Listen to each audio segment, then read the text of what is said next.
Buenas noches, bienvenidos a la edición estelar de Costa Rica Noticias de este jueves 21 de enero. Estamos en vivo a las 7 de la noche con 1 minuto. Gracias por informarse con la señal de Canal 13. Soy Ernesto Rivera. Pueden seguirnos también a través de nuestras redes sociales en Facebook y Twitter que aparecen en este momento en pantalla. Vayamos ahora a ver nuestros titulares con lo más destacado de hoy en la información nacional e internacional. Pero antes vamos a nuestro compañero David Roversi, porque una luz de alerta amarilla encendió el laboratorio de Pfizer en todo el mundo cuando anunció que suspenderá la distribución del medicamento hasta la segunda quincena de febrero para ajustar su producción. Costa Rica reducirá a causa de esto el ritmo de vacunación contra la COVID-19, pero las autoridades aseguran que tienen suficiente provisión para completar la segunda aplicación a todos los que ya recibieron la primera dosis. La Caja Costarricense del Seguro Social garantiza la aplicación de la segunda dosis y la continuidad de la campaña de inmunización. El periodista David Roversi nos amplía esta información. Buenas noches, David.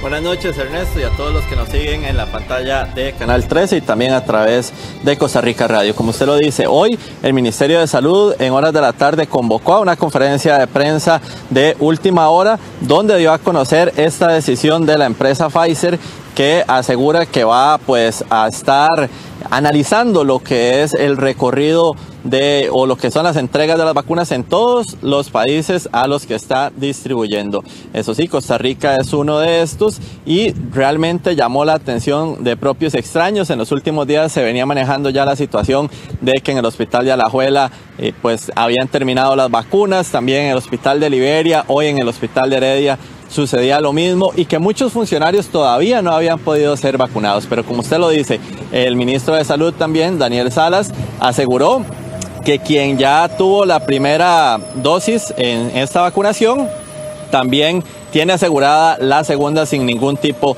de problema. Pero para entender un poco más qué fue lo que pasó, vamos a ver esta nota de nuestra compañera Melissa Valerio. Costa Rica recibió este jueves una comunicación formal de Pfizer en el que notifica que como parte del incremento de la producción hará mejoras en el proceso y en sus instalaciones, lo cual permitirá que las entregas semanales se retornen hasta la segunda semana de febrero. Va a haber una pausa en el envío de vacunas, no así en la vacunación. La vacunación en Costa Rica se mantendrá. Vamos a seguir justamente por la planificación que se ha realizado. Todos los pacientes, ahora el doctor Román Macaya, el doctor Mario Ruiz van a ampliar de esto, pero todas las personas que han recibido la primera dosis tienen asegurada su segunda dosis. E incluso vamos a también seguir vacunando a primera dosis.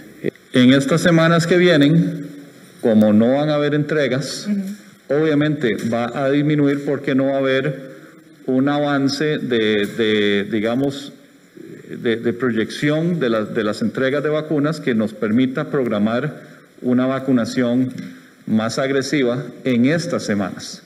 Lo que sí vamos a seguir es vacunando la segunda dosis y algunas primeras dosis, siempre garantizando la segunda, con lo que ya hoy tenemos, pájaro en mano. La empresa indicó que para marzo espera haber regularizado las entregas, logrando ponerse al día con el 100% de las dosis acordadas para el primer trimestre del año. Al final de marzo, Pfizer nos está asegurando que habremos recibido el total que teníamos proyectado para el primer trimestre. Entonces, después de mediados de febrero, nosotros podemos volver a acelerar. Y la capacidad de vacunación en la caja es muy fuerte. Como dijo el doctor Ruiz, nosotros podemos ir a cientos de miles de personas por semana. Por otro lado, ante las diversas denuncias por irregularidades en la vacunación, como que se vacuna primero a personal administrativo y no a médicos, o que el personal miente sobre sus puestos de trabajo, las autoridades de salud señalaron que se endurecerá los protocolos y se realizará las investigaciones del caso. A cada uno de los directores se les ha pedido que haga una investigación respecto a esto. Ver si hay una justificación clara o no, y tengan por seguro de que si no hay justificación clara se tomarán las medidas administrativas que correspondan. Y para eso tenemos inclusive equipos de trabajo de la auditoría que están fiscalizando el proceso de vacunación. Las direcciones regionales están fiscalizando a los diferentes centros, y la dirección de red también. Pero como les digo, todos nos vamos a vacunar en algún momento. Y aquí lo importante es seguir continuando este proceso. Además, en conferencia de prensa, tanto Daniel Salas como Román Macaya descartaron pretensiones políticas de cara a las elecciones 2022. No está dentro de planificación justamente alguna aspiración política en este momento. Escuchamos al doctor Macaya. Bueno, ya lo he dicho no sé cuántas veces, pero voy a decirlo una última vez. Mi intención es entregarle las llaves de la oficina de la presidencia ejecutiva a mi sucesor en un poco más de 15 meses. Todo esto ocurre en medio de que el país registra menos de 1.000 casos diarios de COVID-19. Precisamente investigadores de la Universidad Hispanoamericana dieron a conocer que el índice de reproducción básico del virus registró un 0.89, la cifra más baja en el periodo desde el pasado 20 de octubre. Esto quiere decir que 100 personas con el virus solo contagian a 89.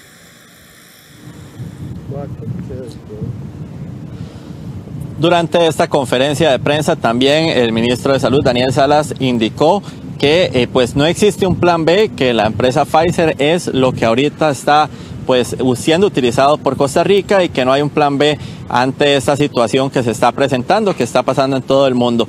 Pero eso también llegó al Congreso y los diputados reaccionaron a lo que ocurrió y lo que se anunció en horas de la tarde en Casa Presidencial. Con gran preocupación vemos lo que está sucediendo hoy con este anuncio. Creo que una vez que ya se aprobó ese presupuesto extraordinario, pues hay que ser cuidadosos con el pago del dinero de las vacunas. Debemos garantizarnos que las vacunas vengan. No queremos estar al frente de un caso similar al de las mascarillas dentro de un tiempo.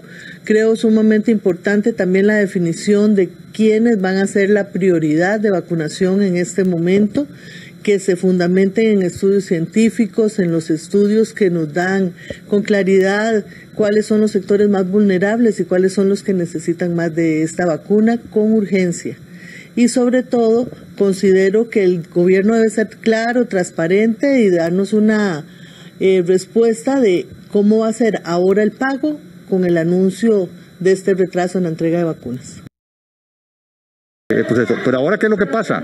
No hay planificación, no hay una buena distribución y hay dudas en la aplicación, porque se ha dicho en algunos hospitales que han preferido aplicarlo primero en la gente administrativa y posteriormente en las personas que están más riesgosas, que son médicos, enfermeras, auxiliares, y por otra parte se ha hablado del desabastecimiento en algunos lugares donde se suponía que ya se había planificado esto. Y es que el anuncio que hicieron las autoridades de salud y que están relacionadas con todo lo que es el planeamiento y por supuesto la ejecución con el tema de la vacunación contra la COVID-19 también ha hecho que los diputados los llamen a comparecer el próximo miércoles. Así lo hizo saber el jefe o el director de lo que es la comisión que maneja la Caja Costarricense del Seguro Social acá en el Congreso. Ya la moción fue presentada para que en la Comisión Legislativa de la Caja el próximo miércoles comparezca tanto el presidente de la Caja como el ministro de Salud para que nos puedan explicar claramente todas estas anomalías que han sucedido. Y yo quisiera también agregar que el tipo de vacuna que estamos utilizando no debe ser la única, es una vacuna compleja que necesita 2 dosis, un enfriamiento de menos de 70 grados y que me parece que en el mundo entero se están utilizando otras vacunas que podrían ser una sola dosis y podrían ofrecerle al costarricense la posibilidad de abastecimiento para no tener la situación que está ahora, que se para la vacunación por falta de vacunas. Bueno, Ernesto y televidentes, nada más decirles que también hoy en horas de la tarde y en otro tema completamente diferente hizo llegarse por parte de la ministra de la Presidencia, Yanina Dinarte, una carta a lo que es la comisión especial que investiga el caso de la OPAT y también a los jefes de fracción y el presidente del Congreso para solicitar que el presidente Carlos Alvarado no sea interpelado, bueno, interpelado no es el término, que no sea realmente interrogado acá en la Asamblea Legislativa, sino que se haga en Casa Presidencial. Efectivamente, se me hizo el comentario y el presidente me informó que va a enviar una carta en ese sentido. No me ha llegado, pero en todo caso yo creo que por la investidura no de este presidente, sino de cualquier presidente, que se debe valorar esa posibilidad. A mí no me compete, es una decisión que le corresponde a la comisión investigadora, pero en todo caso, el próximo lunes a las 10 de la mañana hemos convocado a los jefes y jefas de fracción para discutir el tema en torno a la logística de la comparecencia del señor presidente. Debemos recordar que esto es un tema de iniciativa legislativa, de trámite de una comisión especial legislativa, y la potestad de definir el sitio recae sobre la Asamblea Legislativa. Nosotros no lo hemos visto en fracción toda vez que acabo de recibir la nota inclusive, pero de acuerdo a la propuesta de esta moción y con las condiciones que tiene la Asamblea Legislativa, me parece que el espacio para compartir con el presidente las inquietudes que se pueden presentar sobre este tema pues son ideales aquí en la Asamblea Legislativa. Me parece que Liberación Nacional mantendrá esa posición. Si la Comisión Legislativa decide no hacerlo así y traer al presidente a la Asamblea Legislativa, a una comisión, lo que no puede ocurrir es lo que se pretende aquí, que esa sesión sea en el plenario y cancelar todos los órganos legislativos para que todos los diputados participen en la audiencia, porque entonces ahí lo que están haciendo es haciendo ver como legal algo que no es legal, que son las interpelaciones al presidente de la República en el plenario legislativo. Entonces es una ficción, un fraude de ley. Hay muchas opiniones al respecto de qué se estaría configurando cuando usted genera todas las condiciones para que haya una sesión del plenario de interpelación al presidente de la República, cuando todos sabemos que eso es inconstitucional. Bueno, recordarles que esta comparecencia está planeada para el próximo 10 de febrero. En la Asamblea Legislativa se ha dicho que todas las comisiones se estarían suspendiendo para lo que es pues las palabras de don Carlos Alvarado, presidente de la República, y las preguntas que se le hagan con relación al tema de la OPAT. Como lo decía Enrique Sánchez también, la interpelación es inconstitucional acá en nuestro país para el presidente de la República. Pero bueno, el próximo lunes también, como lo decían los diputados, se estará definiendo entonces dónde será realmente la comparecencia, si acá en la Asamblea Legislativa o se hará allá en Casa Presidencial, como ha ocurrido antes, como los casos de don Luis Guillermo Solís y don José María Figueres. Ernesto, no sé si tiene alguna consulta, y si no, regresamos con ustedes allá, que tienen más información en el set principal. Muchas gracias a nuestro compañero David Roversi. Gracias, David. Buenas noches. Buenas noches. Una noticia de altísimo impacto obligó al gerente médico de la Caja Costarricense del Seguro Social a abrir una investigación para determinar si algunos funcionarios del Hospital de Liberia mintieron para que les colocaran la vacuna contra la COVID-19 sin que les correspondiera. Incluso hay denuncias de una funcionaria que estaba teletrabajando y llegó a vacunarse. La noticia se origina en una carta firmada por el director del Hospital de Liberia, en la que detalla una serie de cambios en la metodología de vacunación para este centro médico debido a estas anomalías. En el oficio señala que cada jefe de servicio deberá enviar nuevamente un listado de los funcionarios que hay que vacunar mediante una certificación firmada y que sean parte de la unidad de COVID-19. El equipo de vacunación también utilizará la lista certificada y se trasladará a todos los servicios según el cronograma y se aplicarán las dosis en presencia de los jefes y supervisores del área. Otro de los requisitos que debieron implementar para evitar los colados es dar un reporte detallado con los nombres de los vacunados al final de cada día. La denuncia señaló también que durante el proceso de vacunación el personal irrespetó todos los protocolos de distanciamiento. Lo que pasó en Liberia, estos funcionarios que me contaba el doctor Palma, se identificó que ellos, esto es contralista, entonces el jefe de servicio elabora una lista diciendo estos son mis funcionarios del 1, del 2, del 3. Y se identificó que 2 personas llegaron y dijeron nosotros somos de X servicio y nos toca allá, y no era así. Entonces se les devolvió para la casa y el doctor Palma en el centro va a hacer una investigación respecto a eso. La situación epidemiológica del COVID en la vecina Panamá es grave. Se ha definido como la peor crisis sanitaria en los últimos 100 años. Panamá ya tiene 303.000 casos confirmados y 5.000 muertes por causas asociadas a la COVID-19. Su sistema de morgues está completamente colapsado. Finalmente llegó a la ciudad de Panamá el primer lote de vacunas de Pfizer. Para evaluar la situación sanitaria ahora en Panamá, invité al doctor Fernando Castañeda, es ex subdirector de atención primaria de la Caja del Seguro Social en Panamá. Buenas noches, bienvenido a Costa Rica Noticias. Buenas noches. Doctor Castañeda, ¿cómo describiría usted la situación sanitaria de Panamá en este momento? Nosotros tenemos más de 243 personas en intensivo, 2.390 personas hospitalizadas en sala, más de 50.000 personas ahorita mismo con el diagnóstico de COVID activo, de las cuales hay 47.000 en casas, 6.200 tenemos en hoteles hospital. La verdad es que la situación es bastante crítica.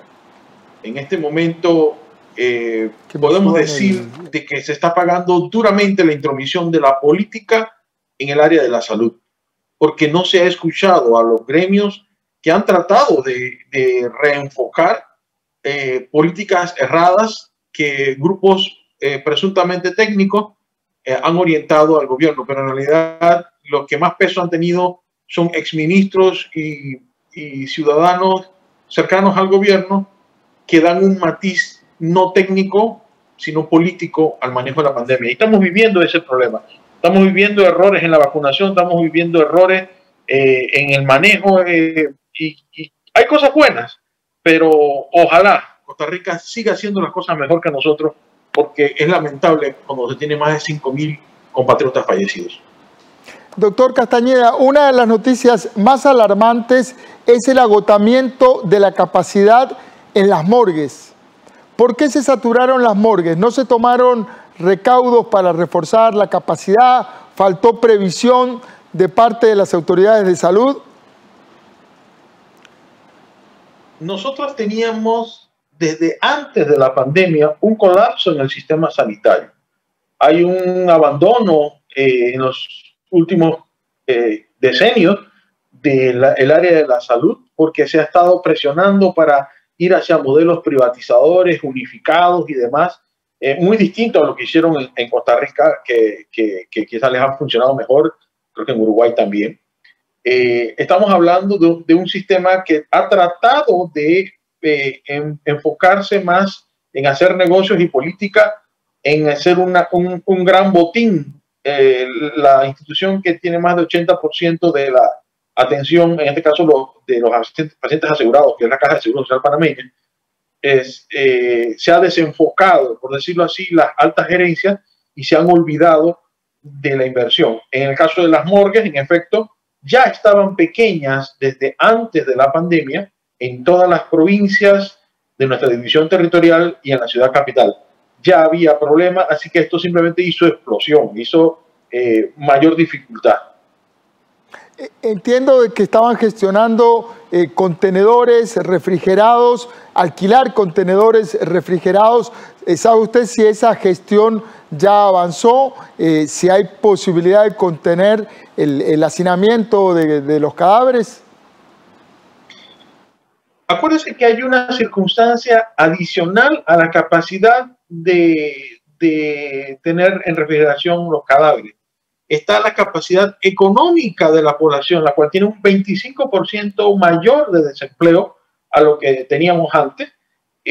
Así que hay personas que simplemente por los altos costos de los servicios funerarios, simplemente han dejado a sus familiares allí hasta poder reunir la cantidad para cumplir con esto. No hay ninguna ayuda gubernamental a la población humilde, así que ni para cremar ni para nada. O sea, esta circunstancia pues ha contribuido además del problema original a la saturación que estamos hablando. Y bueno, esa es la realidad de lo que está pasando. Hay una mezcla de factores. Una situación realmente desesperante. Ya llegaron las primeras vacunas a Panamá. ¿Cómo está el sistema de salud para comenzar a vacunar rápida y masivamente? Con mucha vergüenza, como ciudadano, puedo decirles de que se hicieron ensayos, se hicieron prácticas, se hicieron simulacros, pero pareciera que estos simulacros no fueron permeables a las situaciones de corrupción y influencias de poder y demás. Hemos visto ciudadanos, médicos que estaban en situaciones de alta jerarquía, mas no estaban atendiendo COVID en primera línea, que han sido vacunados públicamente, y lo cual ha enardecido, ha enojado mucho al personal médico que se encuentra en las salas COVID, en los intensivos y en las salas UCRE de unidades respiratorias, porque no era el esquema que se había practicado. Entonces lo que estamos viendo es de que hay dos Panamá. Hay un Panamá que está luchando contra el COVID con fuerza y hay un Panamá que rompe las reglas, que se salta cualquier, ¿cómo decir? Se salta cualquier normativa, se tienen privilegios para romper cuarentenas, fiestas, funerales. Hay cosas que son injustas y que lastiman y dan mucho dolor al personal que está sacrificándose en esta pandemia. Creemos que puede ser corregido de dos formas. Uno, con mayor honestidad, y no una honestidad simulada ni el simulacro de honestidad, sino siendo correcto. Y lo segundo es logrando hacer una apertura de opciones de vacuna que no solamente sea la de la Pfizer, sino que abran las opciones a otras que tengan el mismo nivel científico. Acuérdense que las vacunas no tienen ideología. Si tienen el nivel científico de evidencia, si están lo suficientemente fuertemente sustentadas, debemos tener más opciones para que más rápidamente se logre vacunar a toda la población. Y esto es lo que nosotros estamos haciendo junto con protocolos de investigación de manejo para sobrevivir a la pandemia y tener menos complicaciones. Hay estudios, hay cosas que se pueden innovar, que pueden parecer un poco difíciles de creer, pero sí hay estudios y queremos que se apliquen. Doctor Castañeda, hoy justamente en línea con lo que usted comentaba, la Asociación Panameña de Médicos Intensivistas denunció que hay personal del Seguro Social que se está vacunando sin ser del grupo prioritario. Aquí en Costa Rica hoy se conoció un caso en el Hospital de Liberia que obligó al Seguro Social costarricense a iniciar una investigación sobre el tema en el Hospital de Liberia. ¿Qué información tiene al respecto usted de los casos en Panamá? Entiendo que allá al funcionario que se lo descubra haciendo eso lo van a despedir. ¿Es correcto? Yo veo muy difícil, más que una posición propagandística para los medios, de que eso realmente suceda. Que secundario a ese anuncio donde dijeron que funcionarios que se vacunaran por fuera de las listas va a ser destituido y sancionado, pues evidentemente. Después pasaron otra circular diciendo de que no ha pasado nada, que todos los que se vacunaron estaban en las listas, cuando nosotros sabemos que eso no es así. Que de 26 intensivistas en el hospital metropolitano, por ejemplo, solamente el primer día vacunaron a 10, y si no protestan, no los hubieran vacunado al resto. O sea, hay también geriatras, hay internistas, neumólogos, hay urgenciólogos, hay gente que está siendo hisopados en el COVID y que necesitan, son de primera línea y están muy por delante de personal de alta jerarquía, que son las que les tocaría investigar y que se vacunaron primero que los que están viendo el COVID directamente. Así que veo muy difícil que eso llegue a una investigación real y algo más que una pose propagandística de algo que al final no queda en nada. Lo que sí es cierto es que la circular posterior pues ya dio a entender de que no ha pasado nada. Una situación muy lamentable y a la que hay que prestarle muchísima atención de la sociedad civil, presentar las denuncias que correspondan para ver si se puede contener el efecto colado en el proceso de vacunación masiva, que debe priorizar, por supuesto, a la población vulnerable y a la gente que está en la primera línea de lucha contra el COVID. Muchas gracias al doctor Fernando Castañeda desde Panamá. Gracias, doctor Castañeda. Gracias. Buenas noches. Buenas noches. Vamos en este momento a hacer la primera pausa comercial y enseguida regresamos. Quédese en la señal de Canal 13.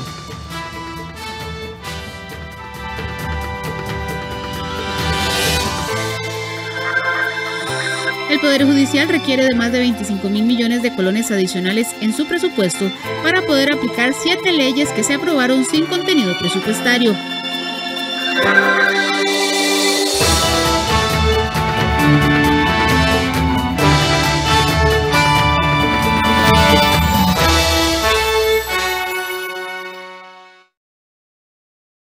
Las tarjetas del Banco Popular son solidarias y tienen un gran corazón. Al pagar con nuestras tarjetas, usted podría ser uno de los 10 ganadores de 1 millón de colones y medio millón adicional para la organización de bien social que usted elija. Nuestras tarjetas son solidarias porque tienen muchos beneficios. Tienen corazón porque desde su casa puede comprarle a los suyos de forma segura y nos dan bienestar a todos. Pague con nuestras tarjetas y tenga la oportunidad de ayudar a otros. Banco Popular. Construimos bienestar. ¿Usted cree que los desplazados no trabajan porque no quieren? Profe, con el perdón suyo, pero son una plaga. Los desplazados se enfrentan a un entorno totalmente distinto, su paisaje cambia. Nosotros no le arrendamos a gente desplazada. ¿Sabe que es difícil confiar en gente como ustedes? ¿Usted quién es? Yo soy el Negro Chivas y mi nombre de pila es Juan Coquín. La Loca Margarita, los sábados a las 7:30 de la noche. Aquí en 13, Costa Rica Televisión. Hola, ¿qué tal? Mi nombre es Adrián Naranjo y soy parte del equipo de producción de 13, Costa Rica Televisión. A diario nos llegan mensajes de apoyo, informaciones de iniciativas gubernamentales, empresariales que buscan adaptarse y sobrevivir. Historias innovadoras y esperanzadoras de personas que luchan por encontrar soluciones en estos tiempos de cambios. Y son precisamente esos esfuerzos los que vamos a compartir acá, en este programa Soluciones del 13.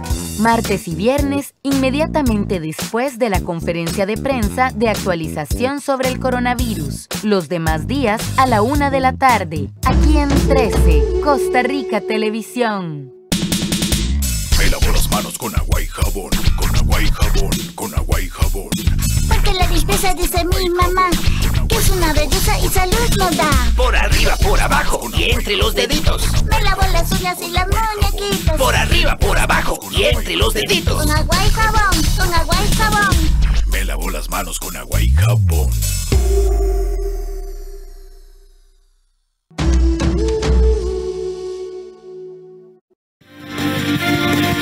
Banco Popular presenta El Tipo de Cambio.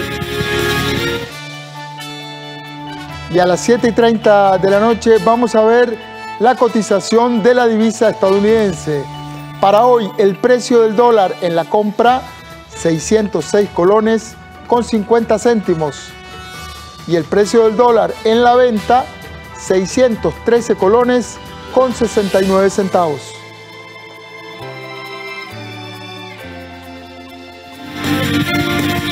Banco Popular presentó el tipo de cambio. 7 leyes que se promulgaron sin decir cómo se iban a financiar obligan al Poder Judicial a buscar, oiga bien, 25.000 millones de colones adicionales a su presupuesto. Se trata de 7 nuevas leyes que se aprobaron en congresos de administraciones anteriores y que se tienen que aplicar sin contar con los fondos. Entre esas leyes que nacieron sin dinero está la jurisdicción especializada contra el crimen organizado. La pregunta que uno se hace como ciudadano es ¿cómo van a hacer para luchar en el país contra el crimen organizado si no se le otorgan recursos a los fiscales y a los policías? El periodista Andrés Ortiz nos informa. Buenas noches, Andrés. Buenas noches, don Ernesto, para usted y para los televidentes. Así es, son estas 7 leyes que ya se aprobaron, de las cuales algunas se aplican sin el contenido presupuestario adecuado. La que usted mencionaba del crimen organizado es una ley que se viene prorrogando su puesta en marcha, y esto lo que genera es que no se aplique tal y como se había estipulado en esta ley, que era centralizar todos los casos de crimen organizado en una jurisdicción. Eso se viene prorrogando y es también lo que se ha hecho con otras leyes que se han aprobado sin el contenido presupuestario. Veamos. En los últimos años, la Asamblea Legislativa de administraciones anteriores aprobaron leyes que se convirtieron en nuevas obligaciones para el Poder Judicial y presiona cada vez más el presupuesto de este poder de la República. En tiempos de crisis y estrechez económica, el Poder Judicial viene arrastrando por falta de contenido presupuestario la puesta en marcha de 7 nuevas obligaciones. Solicitaron al Ministerio de Hacienda el siguiente presupuesto adicional para leyes especiales que ya se aplican o del todo no se aplican por más de 25.000 millones de colones, que no fueron incluidos en el presupuesto del año 2021. Atención y acceso a la justicia de personas con asuntos relacionados a pensiones alimentarias, 1.628 millones de colones. La Ley 9841, Jurisdicción Especializada contra el Crimen Organizado, 19.155 millones de colones. La Ley 9458, Bienestar Animal, que ya se aplica, 747 millones de colones. La Ley 9609, Nuevo Código Procesal Agrario, 547 millones de colones. La Ley 9582, Justicia Restaurativa, más de 1.922 millones de colones. La Ley 9593, Acceso a la Justicia de los Pueblos Indígenas, 105 millones de colones. Y la Ley 9747, el Código Procesal de Familia, 1.488 millones de colones. En anteriores periodos nos heredaron ese tipo de leyes que sí, pues sonaban muy bonito, tenían una buena intención, pero lo cierto del caso es que no se podían aplicar. La Ley de Bienestar Animal, por ejemplo, la Ley de Jurisdicción Especializada en Crimen Organizado, nosotros con esta última hicimos una modificación para hacerla más acotable, para poder hacerla más barata y para poder ser aplicable. Le dimos un periodo de vacancia con el cual el Poder Judicial pudiera ubicar los recursos para ponerla en función. Pero el resto de leyes tienen esa dificultad y yo esperaría que exista conciencia aquí para emitir leyes con contenido presupuestario y no dejar esta incertidumbre.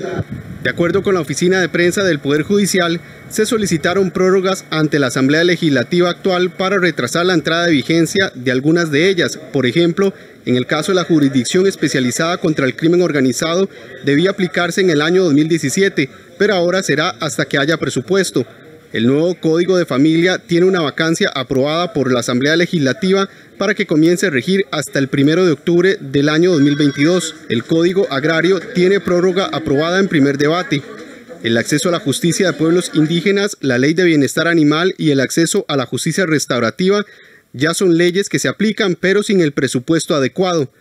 Así lo confirmaba Walter Espinosa, director del OIJ, meses atrás, sobre la Ley de Bienestar Animal. Desde el 2007 significó para nosotros una gran preocupación, y en este momento nosotros la mantenemos en virtud de que, a pesar de que hemos hecho peticiones para ser dotados de presupuesto y de personal para atender esta nueva legislación, el resultado ha sido absolutamente negativo.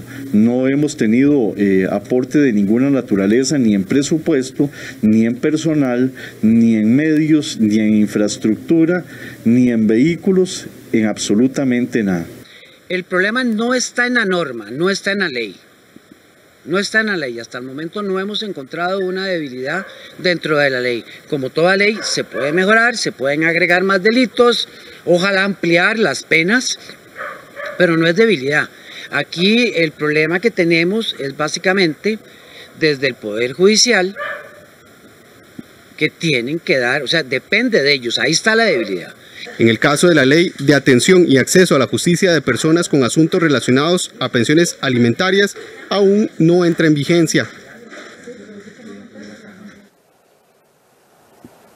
Bien, y es que para ampliarnos sobre este tema, el Estado de la Justicia ha realizado estos análisis. En su último informe, que fue de junio del año anterior, se dedicó un capítulo a este tema. Y para ampliarnos nos encontramos en este momento con Evelyn Villarreal del Estado de la Justicia. Buenas noches, gracias por atendernos. Un capítulo se le destinó o se le dio al último Estado de la Justicia que ustedes presentaron. Buenas noches. Muy buenas noches. Sí, el Estado de la Justicia dedicó un capítulo a analizar las reformas legales que han afectado al Poder Judicial. Contabilizamos 114 leyes que en los últimos 20 años han dado nuevas funciones y competencias. Un total de 1.034 nuevas competencias se le han asignado al Poder Judicial vía aprobación de nueva legislación. Esto significa un portafolio mucho más amplio de derechos para la ciudadanía, por supuesto, pero también una carga de trabajo adicional, un replanteamiento del trabajo del Poder Judicial que no es el mismo, digamos, de hace 30 años, con esta gran cantidad de funciones nuevas que se le han asignado. La mayoría de estas nuevas leyes han sido iniciativa del propio Poder Judicial. Es decir, es un poder que es muy capaz de autorreformarse, es un poder que tiene iniciativa y manda a la Asamblea Legislativa estos nuevos códigos para actualizarse. Evelyn, aquí hay un tema importante porque son leyes que se han aprobado, muchas de ellas que se les está dando una prórroga para ir retrasándolos. Esto es un proceso que conlleva a la Asamblea Legislativa, quien da la autorización para retrasar esa puesta en marcha. Sin duda es un retraso completo, no solo en la aprobación, sino también en las capacitaciones, en la formación que se lleva en el Poder Judicial. Ejemplo, el Código Procesal Agrario, la nueva reforma del Código de Familia, que son temas importantes. Claro, bueno, tenemos una estadística que nos muestra de estas 114 leyes nuevas, el 85% se aprobó sin ningún contenido presupuestario. O sea, ni los redactores de los códigos, ni tampoco los legisladores, a la hora de aprobar estas leyes, decían de dónde se iban a tomar los recursos para dar este nuevo portafolio de derechos a la gente. Porque crear una nueva jurisdicción, como el caso del crimen organizado, implica, o reformar una ya existente como agrario, como familia, implica una gran cantidad de recursos, desde recursos humanos, por supuesto, tecnológicos también, de infraestructura. Hay por detrás, digamos, una gran cantidad de gastos que el Poder Judicial tiene que dar. Y en el 85% de los casos no se dice de dónde sacar ese dinero. Lo que se había hecho es que el Poder Judicial subsumía este gasto dentro de su presupuesto. El problema es que dentro del marco de crisis fiscal y de austeridad y de recursos cada vez menores para la institución, ya no ha podido seguir haciendo esto, de subsumir las nuevas funciones dentro del crecimiento presupuestario, porque más bien a partir del 2018 el presupuesto del Poder Judicial empieza a decrecer. Entonces ahí es cuando tienen los problemas para la implementación de estas nuevas leyes. Evelyn, por último, usted nos decía que hay una cantidad importante de acciones que impactan al Poder Judicial con esta cantidad de leyes en los últimos 20 años. Exactamente, ¿dónde se determina que ha impactado más? ¿Si en el OIJ, en la defensa pública o es en general? Es en general, pero bueno, una parte muy importante del presupuesto del Poder Judicial se dedica a la parte penal, ¿verdad? A todo lo que tiene que ver con el sistema penal, que incluye el OIJ, la defensa pública, el Ministerio Público y por supuesto toda la jurisdicción penal. Eso más o menos cuenta por el 60% del presupuesto del Poder Judicial. Entonces es la parte que se ve sin lugar a dudas más impactada. Muy bien, muchísimas gracias, Evelyn Villarreal del Estado de la Justicia, que nos hablaba y nos detallaba sobre este problema que se ha dado con la aprobación de leyes en nuestro país, en el contenido presupuestario y que incluso se analiza desde el Estado de la Justicia. Ya lo escucharon, son números importantes de acciones que impactan en el Poder Judicial. Don Ernesto, esta es la información que tenemos. Regreso con usted al estudio. Buenas noches. Muchas gracias a nuestro compañero Andrés Ortiz. Muy complicado aplicar las leyes si no se las dota de recursos económicos, y más complicado aún es aplicar la justicia en un marco de crisis fiscal en donde el presupuesto es cada vez menor y se recorta una y otra vez. En otros temas, las exportaciones de bienes en el país registraron en el 2020 un crecimiento del 1,9%, es decir, 202 millones de dólares más de lo exportado en 2019. Sin embargo, en materia de servicios sí se registró un impacto negativo a causa de la pandemia.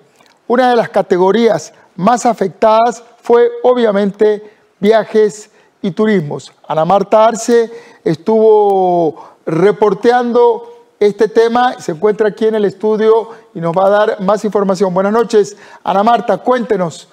No a todo el mundo le fue mal en pandemia. Hola, ¿qué tal? Muy buenas noches, don Ernesto y amigos televidentes. Así es, y es que, bueno, según nos indicó hoy el Ministerio de Comercio Exterior, pese a la pandemia y el cierre de fronteras durante el año anterior, la exportación de bienes creció prácticamente un 2%. ¿Qué mantuvo este crecimiento a lo largo de este 2020 pese a la situación también que enfrentamos? Bueno, se trata de la venta de dispositivos médicos, de industria alimentaria, el sector farmacéutico y también el sector agrícola. Ahora bien, estos productos van dirigidos principalmente a Asia, América del Norte, América del Sur y también a Europa. Pero como bien lo decíamos ahora, no a todas las partes le fue por igual, porque la exportación de servicios cayó solo en el último trimestre del 2020, el 24,4%. Mucho tuvo que ver, o pesó bastante también, el sector turismo por la pandemia. Veamos la siguiente información que hemos preparado. Pese a la pandemia y al cierre de fronteras, las exportaciones de bienes en el país crecieron en el 2020. Específicamente, se registró un incremento de 1,9%. Con esto, el país alcanzó la venta de 11.683 millones de dólares, 202 millones más que lo exportado en el 2019. Los sectores principales fueron equipo médico, que exportó un 8%, industria alimentaria un 7%, sector químico farmacéutico 3%.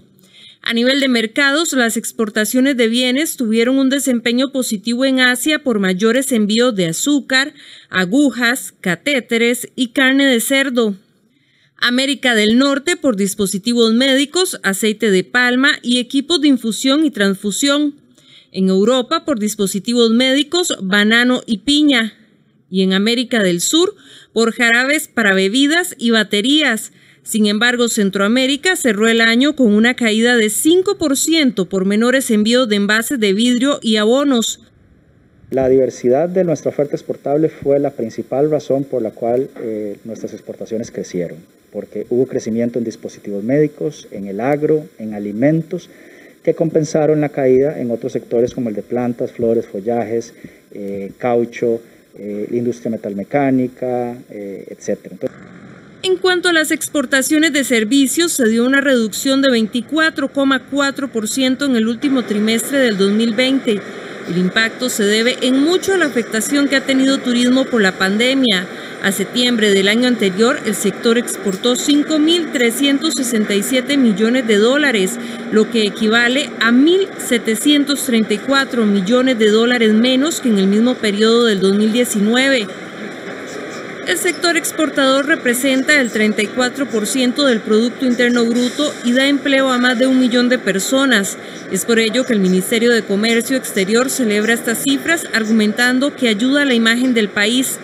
Al ser Costa Rica uno de los pocos países que logró tener un crecimiento en sus exportaciones de bienes al cerrar el 2020, demuestra que la apuesta que hizo Costa Rica por una diversificación en sus exportaciones le da mucha resiliencia ante situaciones externas al país.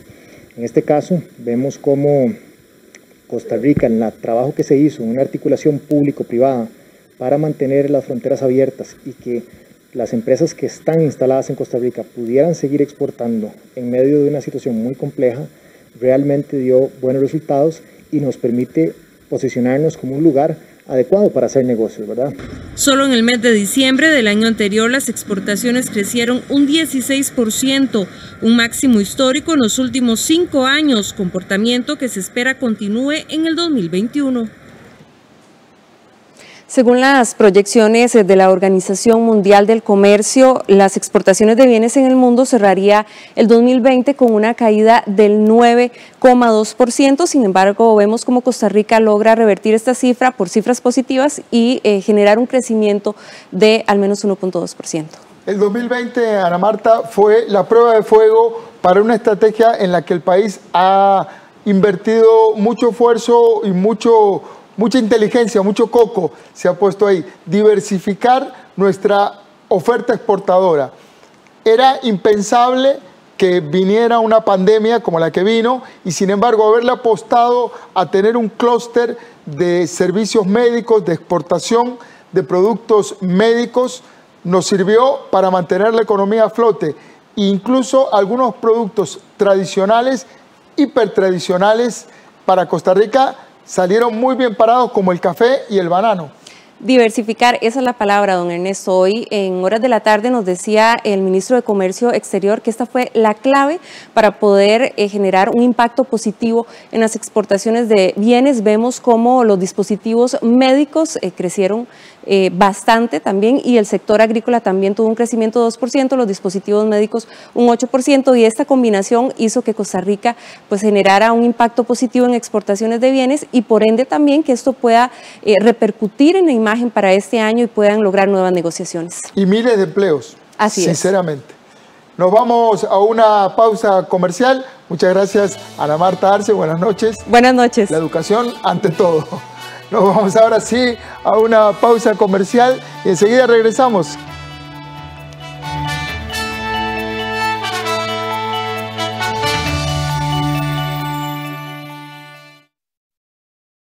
Las tarjetas del Banco Popular son solidarias y tienen un gran corazón.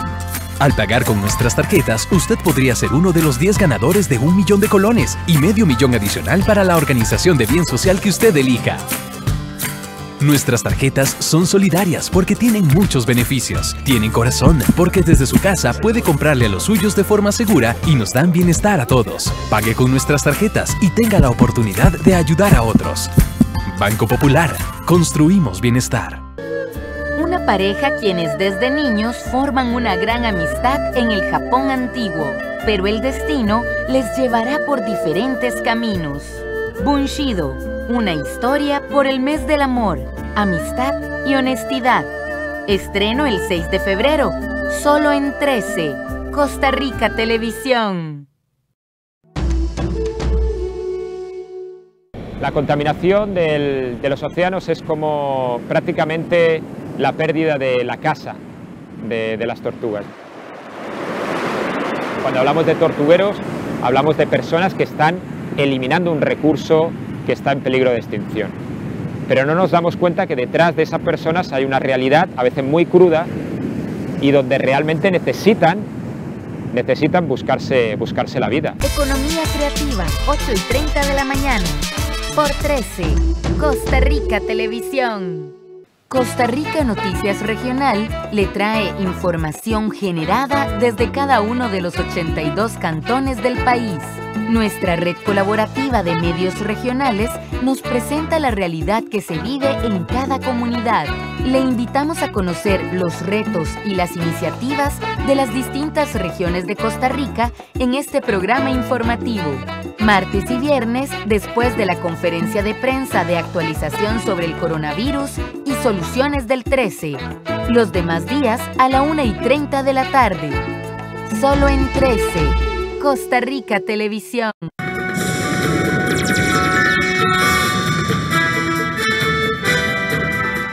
Vamos ahora a los deportes con un adelanto de lo que vamos a tener en Deportiva del 13 en unos minutos nada más, 8:30 de la noche. Tengo aquí en el set a nuestro compañero David Goldberg. Buenas noches, David. Se calentó el campeonato. Ahora sí, papá, hay presión. Buenas noches, don Ernesto, y buenas noches a toda la audiencia de Costa Rica Noticias. Pues sí, con la victoria de ayer de la Alajuelense le mete muchísima presión a Saprissa para el partido de mañana, a la Alajuelense en la final de la Liga CONCACAF. Ahora Saprissa tiene que hacer lo mismo para poder enfrentar a su archirrival en el torneo más importante de Centroamérica. Interesante porque ahora lo que estamos viendo es que más allá de los pases, más allá de las disputas, más allá del dinero, el fútbol se ve ahí. Sí, definitivamente. Sabemos que la liga llega con el mejor rendimiento o el mejor ritmo, ¿verdad? Tras ser campeón hace tan solo unas semanas, y Saprissa más bien todo lo contrario. Esas son las dicotomías que tiene el fútbol, ¿verdad? Vamos a ver la garra sapricista, en cuánto aguanta. Vamos a ver cómo le va mañana a Saprissa. Así es, en unos minutos, 8:30, Deportiva del 13. Con esto y mucho más. Sí, invitarlos a todos a las 8:30 de la noche con todo el deporte nacional e internacional. Muchas gracias, David Goldberg. Vamos a una nueva pausa y ya regresamos con más información.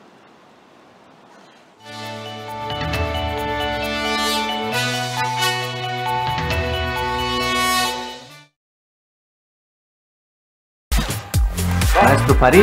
¡Buena suerte! Continuamos con las historias latinoamericanas en Secuelas de la Cuarentena en nuestro espacio Cine en Cortos, el jueves 21 de enero a las 9 de la noche, aquí en 13, Costa Rica Televisión. A propósito de la Semana Internacional de la Educación, en Documentales UNED, presentamos una breve historia de Lina y la importancia del tercer ciclo lectivo, el miércoles 20 de enero a las 9 de la noche, con repetición el sábado 23 a las 7 de la mañana y 4:30 de la tarde, aquí en 13, Costa Rica Televisión.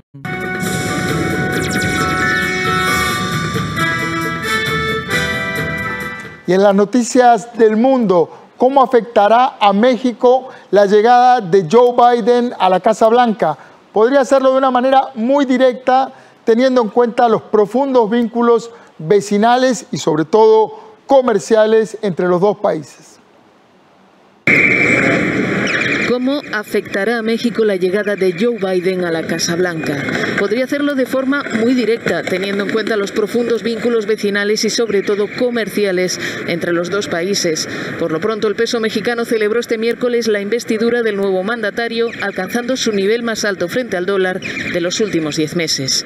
Los analistas creen que el plan de estímulo propuesto por Biden para relanzar la economía estadounidense de 1,9 billones de dólares repercutirá positivamente en el PIB mexicano. El presidente López Obrador dice que se llevará bien con Biden y tiene claras qué 3 cuestiones deben cimentar la relación bilateral. Estoy tranquilo, optimista, porque va a ser muy buena la relación con el presidente Biden. Esos 3 temas son muy importantes: pandemia, reactivación económica y migración. López Obrador subrayó que en Estados Unidos viven y trabajan 38 millones de mexicanos. En ese sentido, pidió a la nueva administración que regularice a toda la gente que lleva años contribuyendo al desarrollo del país, un proceso que Biden ya ha puesto en marcha. Estados Unidos es el principal socio comercial de México, mientras México ha fluctuado en los últimos meses como primer y segundo socio comercial de Estados Unidos. Los dos países, unidos junto a Canadá por un acuerdo de libre comercio, alcanzaron en 2019 un volumen de intercambios de 614.000 millones de dólares. Esperar y ver. Esa parece ser por el momento la postura de muchos mexicanos ante el nuevo presidente estadounidense. Me parece bien, esperemos que cumpla mejor que el que acaba de salir. Está todo bien, yo creo. Que dicen que es una persona amiga de él, que es lo mismo, pues quién sabe. Con Donald Trump, las relaciones bilaterales atravesaron altibajos. México aceptó militarizar la frontera con Guatemala para frenar la llegada de migrantes centroamericanos. Otra cuestión delicada fue la decisión de Estados Unidos de devolver a México a todos los solicitantes de asilo mientras se tramitaban sus papeles. Biden ha anunciado la revocación inmediata de esta medida, aclarando no obstante que debido a la pandemia, las restricciones de tránsito en la frontera común seguirán vigentes. Y a la hora de vacunar contra la COVID-19, ningún espacio es impropio. Los altos muros medievales de la Catedral Inglesa de Salisbury se convirtieron en un centro de vacunación al son de la música celestial.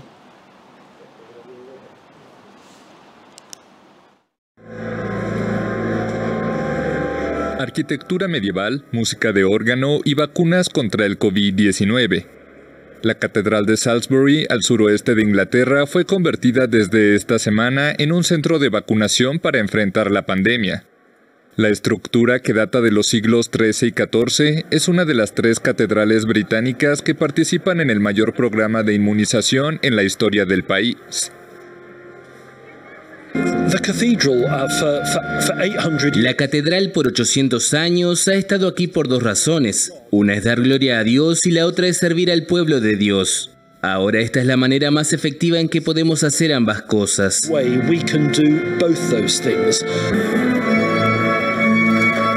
En la catedral, las inyecciones se realizan al son del órgano, renovado recientemente por aproximadamente $1.300.000.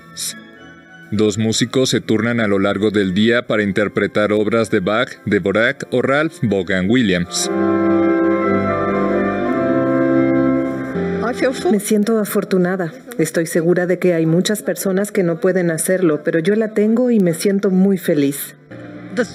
Pensar en la enfermedad y en lo que puede hacer a las familias y a las personas, venir a un edificio que ha visto tanta historia y que sigue sirviendo a la comunidad, creo que es muy especial, muy especial. Reino Unido, el primer país de Occidente en lanzar su campaña masiva de vacunación contra el coronavirus, tiene previsto inmunizar a los mayores de 70 años y a los más vulnerables, es decir, 15 millones de personas antes de mediados de febrero. A las 7 de la noche con 58 minutos llegamos hoy al final de esta edición estelar de Costa Rica Noticias. Gracias por informarse con la señal de Canal 13. Intentamos darle noticias y contexto. En unos minutos voy a conversar con Diego Bosque, el periodista que destapó la investigación sobre las irregularidades en la compra de mascarillas y otros insumos para la pandemia en la Caja Costarricense del Seguro Social. No se vaya, enseguida volvemos con esta entrevista de fondo.